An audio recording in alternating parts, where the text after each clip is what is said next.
Part of History Alive, the Delaware Army National Guard hosting the second annual Tuskegee Airmen Commemoration Day in Newcastle County.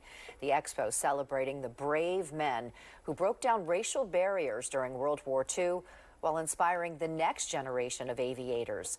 Our Greg Payne with more from the Wilmington Airport. As the lyrics of the national anthem fill the Delaware Army National Guard hangar, the audience remembering an often forgotten piece of American history. Just as true as George Washington and Abraham Lincoln, they were the Tuskegee Airmen. The Tuskegee Airmen were the first black pilots in the United States military, getting their name from their training facility in Tuskegee, Alabama. So many of them now are long gone, and we're losing more every day. But we want to keep that history alive, that legacy that they established. A history and legacy that Samantha Mitchell didn't even learn about at the aviation college she attended. And I knew nothing about the Tuskegee Airmen until after college. And that was just because they were coming up to the school, and at the time, I didn't even know who they were to go see them.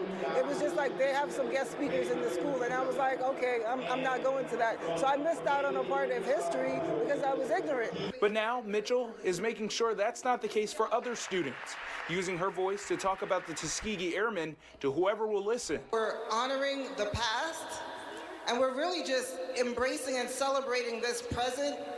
And then, look, we've got all these young people here. We're going to push forth and inspire the future. That's the reason many parents felt it was important to bring their children to the commemoration event.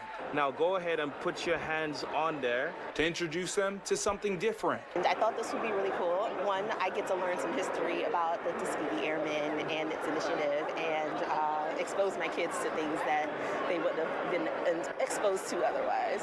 And give them the support that they can be a pilot. You flew the plane? Yeah! Or anything they set their hearts towards, just like the Tuskegee Airmen did back in the 1940s. Because we're having so much history erased, it's good to hear it firsthand, because we don't know where else and when you'll be able to read it, where you should be able to read it. So it was really important to me to educate, and that's why we're here. Reporting in Wilmington, I'm Greg Payne, Fox 29.